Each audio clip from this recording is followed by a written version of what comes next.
会います。 এর অর্থ হল দুর্ঘটনা বা খারাপ কিছুর মুখোমুখি হওয়া। এটি বিশেষভাবে নেগেটিভ সিচুয়েশন বোঝাতে ব্যবহার করা হয়। 事故に遭いました。 আমি দুর্ঘটনার মুখোমুখি হয়েছিলাম। 貯金します。 এর অর্থ হল সঞ্চয় করা বা টাকা জমানো। 毎月お金を貯金します。 আমি প্রতি মাসে টাকা সঞ্চয় করি। 過ぎます。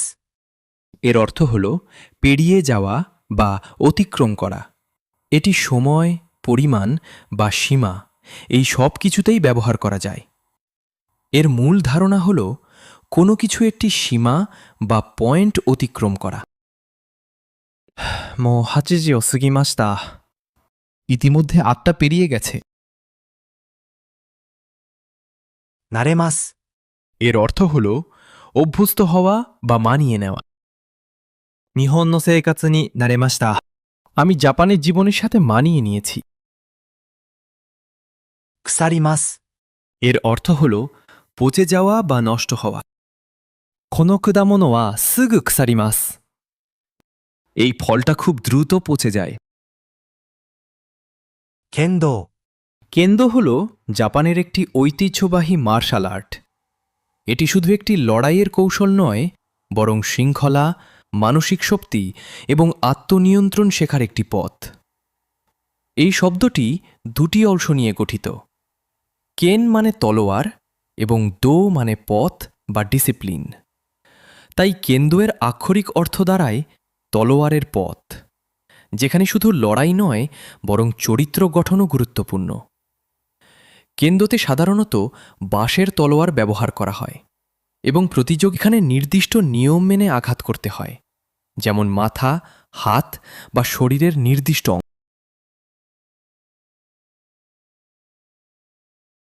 অংশে। 兄は剣道。 আমার বড় ভাই কেন্দো করছে। 柔っています。 জিউডো হল জাপানের একটি বিখ্যাত মার্শাল আর্ট, যার অর্থ নরম পথ বা জেন্টেল ওয়ে। এটি একটি গ্র্যাপলিং বেসড মার্শাল আর্ট, যেখানে শক্তির বদলে কৌশল ও ভারসাম্য ব্যবহার করে প্রতিপক্ষকে নিয়ন্ত্রণ করা হয়। এই শব্দটি দুটি অংশ নিয়ে গঠিত। জু মানে নরম বা ফ্লেক্সিবল এবং দো মানে পথ বা ডিসিপ্লিন। তাই জুডোয়ের ধারণা হল শক্তি দিয়ে নয়, বরং প্রতিপক্ষের শক্তিকেই ব্যবহার করে তাকে হারানো। জুডোতে মূলত থ্রো, হোল্ড এবং লক টেকনিক্স ব্যবহার করা হয়। এখানে পাঞ্চ বা কিক সাধারণত ব্যবহার করা হয় না, বরং প্রতিপক্ষের ব্যালেন্স নষ্ট করে তাকে মাটিতে ফেলে দেওয়া এবং নিয়ন্ত্রণ করাই 道。私は柔道を習っ মূল লক্ষ্য। আমি জুডো শিখছি। 私は রাস্য হল একটি লোন ওয়ার্ড যা ইংরেজি রাশ থেকে এসেছে। এর অর্থ ভিড়, ব্যস্ত সময় বা রাশ আওয়ার, বিশেষ করে যখন মানুষ বেশি চলাচল করে। এই শব্দটি সাধারণত ট্রেন, বাস বা শহরের ব্যস্ত সময় বোঝাতে ব্যবহার করা হয়, যেমন সকালে অফিস টাইম বা সন্ধ্যায় বাড়ি ফেরার সময়। এই সময়গুলোকে রাশ বলা। 朝のラッシュはとても混み সকালের রাশ আওয়ারে খুব ভিড় হয়। 宇宙。 এর অর্থ হল মহাকাশ। 宇宙に行きたいです。 আমি মহাকাশে যেতে চাই। 曲。 এর অর্থ হল গান বা মিউজিক্যাল কম্পোজিশন।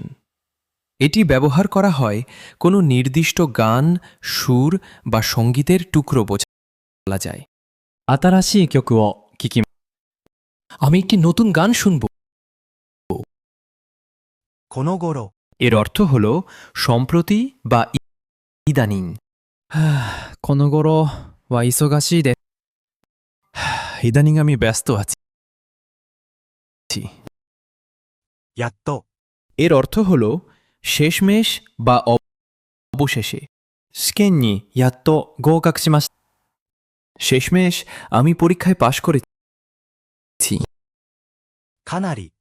এর অর্থ হল অনেকটা, যথেষ্ট বা 今日はかなり暑い。 আজ অনেক গরম। 必ず এর অর্থ হল অবশ্যই বা নিশ্চয়ই। এটি ব্যবহার করা হয় যখন তুমি জোর দিয়ে বলতে চাও যে কোনো কাজ অবশ্যই হবে বা করা হবে, কোনোভাবেই বাদ যাবে না। 明日までに必ず終わらせます。 আগামীকাল পর্যন্ত আমি অবশ্যই শেষ করব। 絶対に এর অর্থ হল নিশ্চয়ই বা একেবারেই। 明日は絶対に遅れません。 আগামীকাল আমি অবশ্যই দেরি করব না। 上手に এর অর্থ হল দক্ষতার সাথে বা ভালোভাবে করা হয়। ピアノを上手に弾きます。 আমি পিয়ানো দক্ষতার সাথে বাজাই। できるだけ এর অর্থ হল যতটা সম্ভব বা অ্যাজ মাচ অ্যাজ পসিবল করতে। できるだけ早く来てください。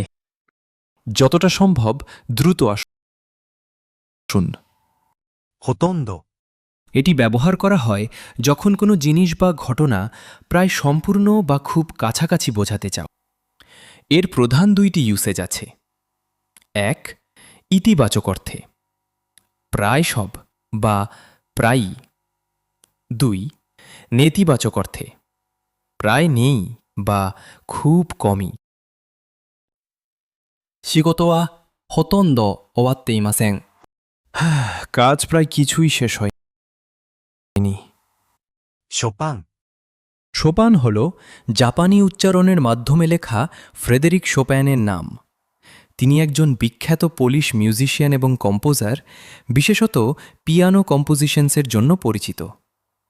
জাপানে শোপানের নাম সাধারণত ক্লাসিক্যাল মিউজিক বা পিয়ানো লেসেন্সের কনটেক্সটে ব্যবহৃত হয় এবং স্টুডেন্টস বা মিউজিক লাভার্সরা তার কম্পোজিশনস অনুশীলন ও শ্রবণ করে থাকেন। ショパンの曲を聴き、 আমি শোপেনের গান শুনি। お客様 এটি হল জাপানির একটি খুবই পোলাইট এবং রেসপেক্টফুল শব্দ, যার অর্থ গ্রাহক বা অতিথি। এটি সাধারণত ব্যবসা, দোকান, রেস্তোরাঁ বা সার্ভিস কনটেক্সটে ব্যবহার করা হয়। お客様、こちらへどう。 স্যার, অনুগ্রহ করে এই দিকে আসুন। 特別 এর অর্থ হল বিশেষ বা স্পেশাল। 今日は特別な日で。 আজ একটি বিশেষ দিন। していらっしゃいます এটি হল জাপানির একটি অনরিফিক এক্সপ্রেশন, যার অর্থ করছেন। এটি মূলত অন্য কারো কাজ বা অ্যাকশন বোঝাতে ব্যবহার হয়, নিজের জন্য নয়। এটি হল সুরুয়ের রেসপেক্টফুল বা অনরিফিক। যখন তুমি কাউকে সম্মান দেখাতে চাও, যেমন একজন গ্রাহক, শিক্ষক, সিনিয়র বা অতিথি, তাদের করা কাজ বর্ণনা করতে এটি ব্যবহার করা হয়। 社長は会議をしていらっしゃいます。 প্রেসিডেন্ট সভা করছেন। এর অর্থ হল সাঁতার বা সুইমিং। 夏にプールで水泳をします。 গ্রীষ্মে আমি পুলে সাঁতার কাটব। 違います এর অর্থ হল ভিন্ন বা ভুল। এটি ব্যবহার করা হয় যখন কিছু ঠিক নয় বা কোনো জিনিস অন্য কিছু থেকে আলাদা বোঝাতে। それは違います。 ওটা ভুল। 使っていらっしゃるん এটি হল জাপানির একটি পোলাইট এবং অনরিফিক এক্সপ্রেশন, যার অর্থ আপনি ব্যবহার করছেন তাই। এটি ব্যবহার করা হয় যখন তুমি কাউকে সম্মান দেখিয়ে তাদের চলমান কাজ বা অবস্থার বিষয়ে মন্তব্য বা জিজ্ঞাসা করো। これは新しいパソコンですか。なるほど。使っていらっしゃるんですね。 এটা কি নতুন কম? বুঝলাম, আপনি ব্যবহার করছেন। チャレンジします এর অর্থ হল চ্যালেঞ্জ করি। 新しいことにチャレンジします。 আমি নতুন কিছু চেষ্টা করব।気持ち এর অর্থ হল অনুভূতি বা মনোভাব। এটি ব্যবহার করা হয় যখন কেউ নিজের বা কারো ইমোশনাল বা মেন্টাল স্টেট বোঝাতে চায়। 音楽を聴くと気持ちが落ち着きます。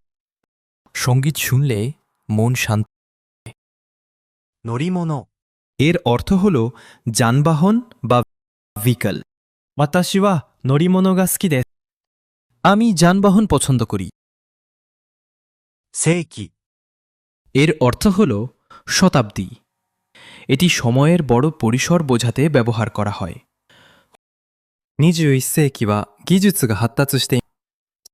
21 শতাব্দীতে প্রযুক্তি উন্নত হচ্ছে।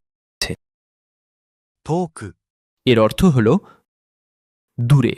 駅はここから遠くです。 স্টেশন এখান থেকে দূরে। 珍しい、 এর অর্থ হল দুর্লভ বা অস্বাভাবিক। これは珍しい花です。 এটি একটি বিরল ফুল। এর অর্থ হল স্টিম ট্রেন বা লোকোমোটিভ।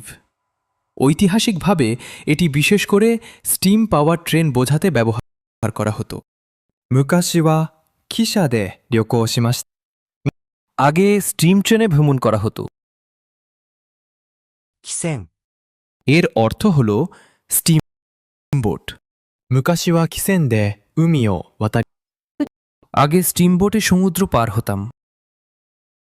大勢の、 এর অর্থ হল অনেক বা বহু। এটি শুধু মানুষের জন্য ব্যবহার হয়, জিনিসের জন্য না। 大勢の人が集まりました。 অনেক মানুষ জড়ো হয়েছিল।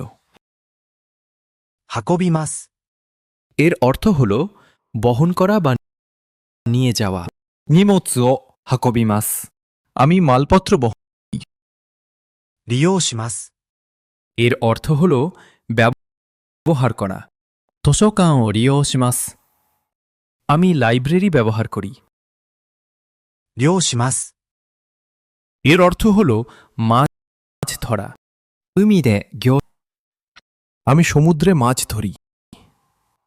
自由に、 এর অর্থ হল স্বাধীনভাবে। ここで自由に話してください。 এখানে স্বাধীনভাবে কথা বলুন।